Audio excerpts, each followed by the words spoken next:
What's up mga idol? Good morning for today's video mga idol. Shout out po pala sa mahal nating destinado dati na si Richard Gugma at sa kanyang may bahay na si Kamabil Gugma. Shout out po sa inyo Richard. Salamat po sa inyong suporta sa aking YouTube channel na Chris Biyahero Vlog. Maraming salamat po sa suporta ninyo at sa ating mga followers dyan. Manood din kayo sa aking YouTube channel na Chris Biyahero Vlog. Shout out din po pala sa mga kaibigan natin dyan, sila George Tumabini at si Vicente Rosatase.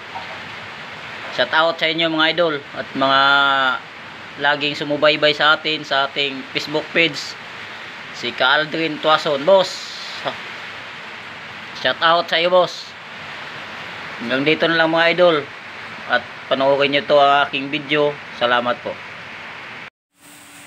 May pagkakataon talaga mga idol pag nagtatawid tayo ng dagat, kalmang kalma ang panahon, pero hindi natin naasahan sa ating paglalakbay na may mga gintong panahon mga idol. Medyo makulimlim ang dagat ngayon mga idol, pero dito sa banda sa Coron payapa pa ang dagat, pero di na iasahan mga idol. Tingnan nyo mga idol, biglang lumakas ang alon. Yung ulap kanina nakikita mga idol, bumubuhos na ang hangin at ang ulan. Napakabang nagbabadya na mga idol. Hindi na namin tanaw yung isla na aming pupuntahan, kaya patuloy lang kami sa paglalabigar.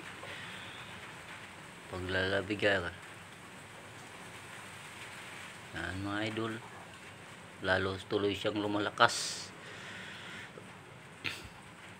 Kita niyo yung mga idol, ang lalaki na ng mga alon, kaya hirap magtawid sa dakaragatan mga idol.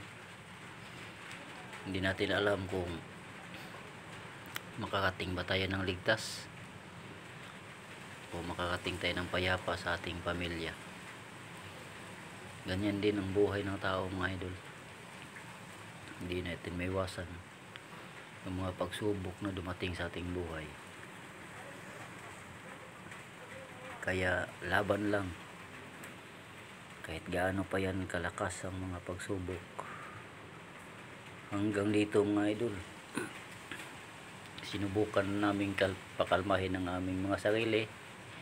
Nagpahila-hila kami ng pangtulingan para hindi namin ramdam yung lakas ng alon. Ginawa pa naming biro dito hanggang sa ganito na nga yung nangyari mga idol.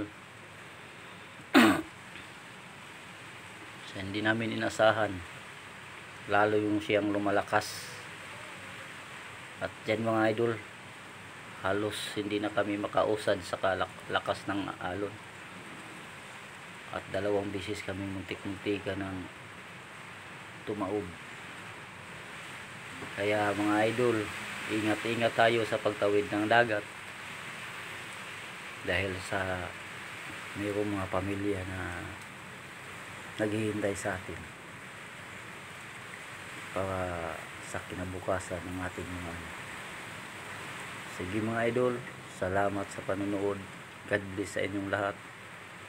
Paki-share mga idol at follow na lang para makatulong sa mahihirap at makatulong na rin po sa atin mga idol para makausad tayo sa ating kahirapan. Aming salamat.